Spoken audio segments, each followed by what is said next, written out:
ಜಾಗತಿಕ ಮಟ್ಟಕ್ಕೆ ಕೊಂಡೊಯ್ದಿದ್ದಾರೆ.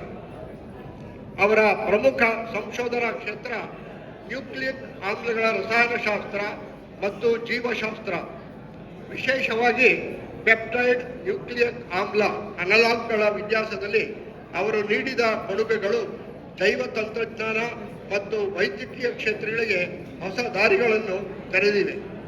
DNA ರಚನೆ, DNA ಔಷಧ ಸಂವಹನ ಮತ್ತು ಅಣು ಗುರುತಿಸುವಿಕೆ ಕುರಿತು ಅವರ ಸಂಶೋಧನೆ ವಿಶ್ವದಾದ್ಯಂತ ಮೆಚ್ಚುಗೆ ಪಡೆದಿದೆ.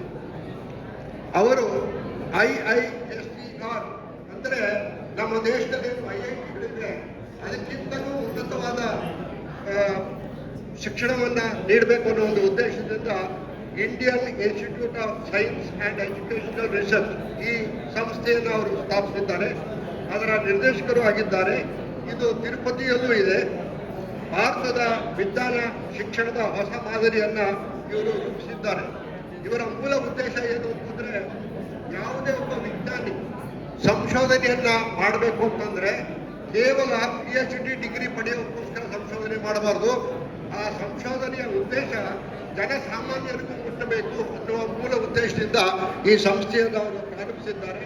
ಮತ್ತು ಈ ಸಂಸ್ಥೆಯಲ್ಲಿ ನಮಗೆ ಎಂದು ಮಾಡುವಂಥ ಒಂದು ವಿಶೇಷತೆ ಅಂತಂದರೆ, there should be beauty and quality and discipline in the research work ಅನ್ನೋದು.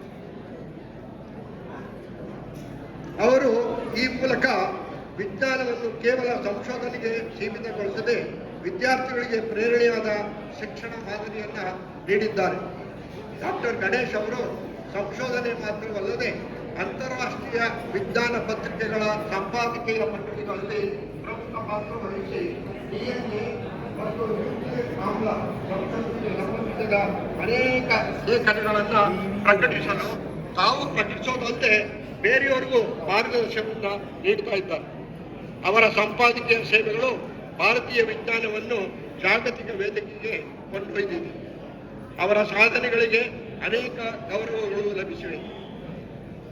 ಶಾಂತಿ ಸ್ವರೂಪ್ ಭಟ್ನಾಗರ್ ಪ್ರಶಸ್ತಿ, ಹಾಗೆ ಕನ್ನಡದಲ್ಲಿ ಕನ್ನಡ ಸಾಹಿತ್ಯಕ್ಕೆ ಮತ್ತು ಇತರೆ ಸಾಹಿತ್ಯಗಳಿಗೆ ಜ್ಞಾನಪೀಠ ಪ್ರಶಸ್ತಿಯನ್ನು ನಮ್ಮ ದೇಶದಲ್ಲಿ ನೀಡ್ತಾರೆ. ಅದೇ ರೀತಿ ವಿಜ್ಞಾನ ವಿಭಾಗದಲ್ಲಿ ಉನ್ನತ ಕಾರ್ಯವನ್ನು ನಿರ್ವಹಿಸುವವರಿಗೆ ಈ ಶಾಂತಿ ಸ್ವರೂಪ್ ಭಟ್ನಾಗರ್ ಪ್ರಶಸ್ತಿಯನ್ನು ನೀಡಲಾಗುತ್ತದೆ.